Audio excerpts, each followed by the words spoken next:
Locals only, it's News Talk 1520 KVTA. If you've ever experienced the end of life, someone in your family, maybe just someone you know, it's kind of hard to talk about. Some people are better at talking about these things and others aren't. And so Dr. James Hornstein is here to talk about the seminar he's going to have for Community Memorial Health System. It's called Can We Talk? A Community Dialogue About End-of-Life Care Advanced Directives and POLST, which I don't know what that is. So welcome. Thank you very much. Happy to be here. What is POLST? I've heard of the other two, but not that. POLST. POLST is actually an acronym which stands for Physician Orders for Life-Sustaining Treatment. Physician Orders for Life-Sustaining Treatment. And what it is a type of advanced care planning document, much like the advanced directive, which you had heard about, which is something that's a helpful tool for patients, their families, and doctors in the community to know about, so that we get it right when patients are ill and end up in the hospital or in nursing homes or even at home with home health, that we all coordinate the care that that person wants and should be given. And that's very important because having worked in the ER and having seen patients come in from nursing homes and just from the general public, and you're doing your best to save them, and then the family comes running in and says, no, that's not what they wanted. And you're kind of in a rock and a hard place, because unless you actually have that paperwork, you know, you're kind of obligated to keep working on that person. Boy, you're exactly right. You know, in general, people, whether in the hospital or in nursing homes or anywhere in the community, want to do the right thing in medicine. But the problem is, what is the right thing to do?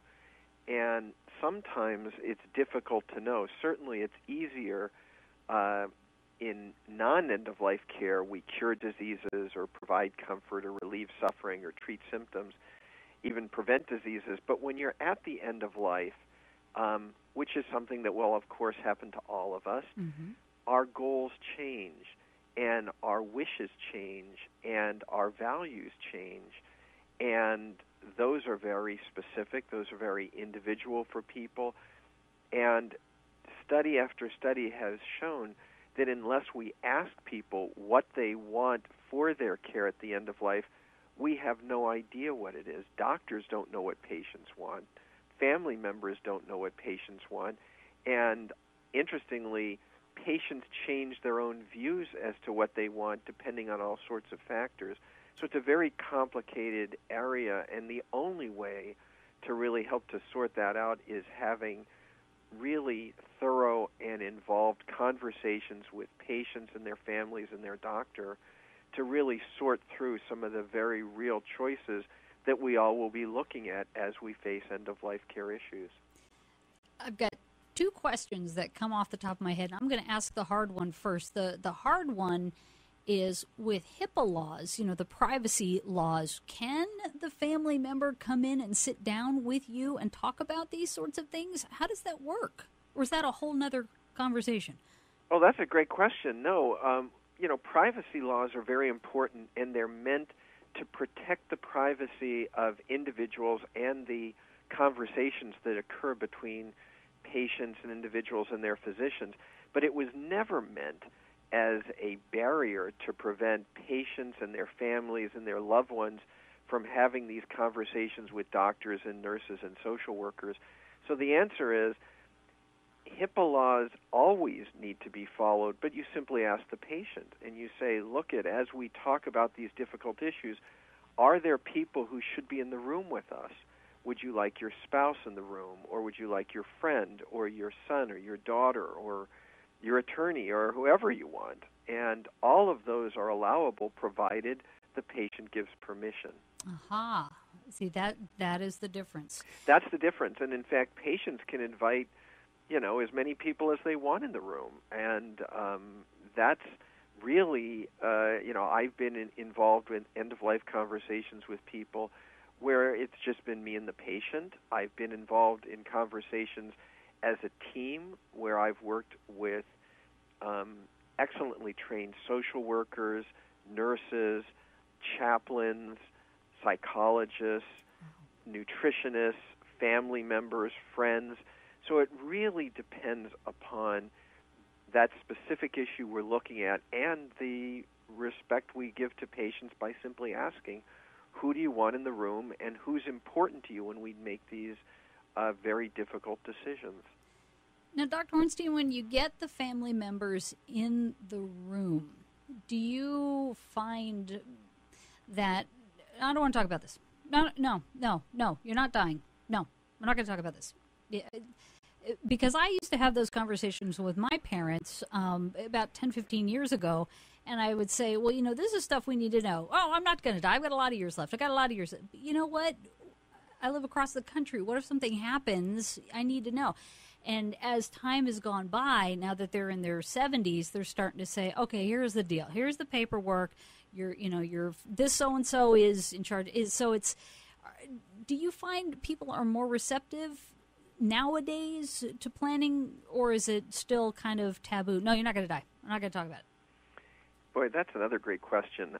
I want to actually start with a little bit of history. It's not just patients and families. If you were to look at the history of medical ethics back in the late 50s and 60s, doctors, not just patients or families, but doctors themselves would often not tell patients they were dying or they had a terminal illness or they were really sick, because they themselves would say, well, we don't want to take away hope, or we'll handle it for you. So, to be honest with you, the issue isn't a new one. And if you look at some of the literature of what doctors talked about with patients back in the 60s, early 60s and late 50s, they wouldn't even give terminal diagnoses. They wouldn't say, gee, I'm sorry, you have this terrible illness and you probably won't survive it. In other words, they would be part of this culture of denial, which is sort of what you're describing, where we all just sort of know something really bad is happening, but we all sort of choose to pretend not to talk about it. And I just wanted to share with you, this is not just something for patients and families and people, family members, loved ones, friends that are doing, but in fact, as recently as 40, 50, 60 years ago, doctors themselves were just as complicit in this kind of culture of silence. Let's just pretend that what's really happening isn't happening, and that kind of denial somehow made it easier. That changed in the 70s and 80s when we started to develop a lot more respect for people as patients, that patients developed a lot more rights, and those rights culminated with various statutes and laws which stated that in order to help a patient, the patient had to give their consent to do anything to them. And, of course, you can't give consent if you don't know what's wrong with you. Right. How could you possibly say, yes, I want that medicine or that surgery or that chemo or that radiation or nothing, if you actually had no idea what was wrong?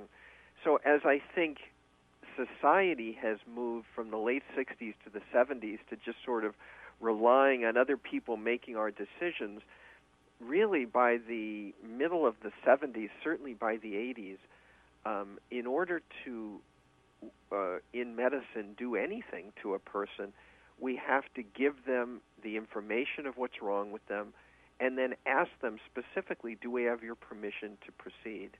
And that kind of consent can only occur with the patient having knowledge of what their illness is. So in answer to your questions, sure, we see people say, don't tell Grandma that she's dying, or it'll take away her hope, or, oh, she'd be devastated if she knew this. And the truth of the matter is that Grandma or all of us have the right to information to make the best decisions on our behalf. Having said that, however, let me just add one last thing. There are certain cultures which, in fact, we must respect, who do not want to have all that information given. And in that case, oftentimes I'll go into the patient and say, look, I have information, some of it which may be difficult to hear. Who would you like me to tell that information to yourself, to somebody else in the family? And patients actually have the right to refuse information. And so in that very rare instance, patients can say, no, if I've got something, I just as soon not know about it, which we also respect. So these are all very important things to consider because, like you said, we're all going to die unless somebody knows something we don't.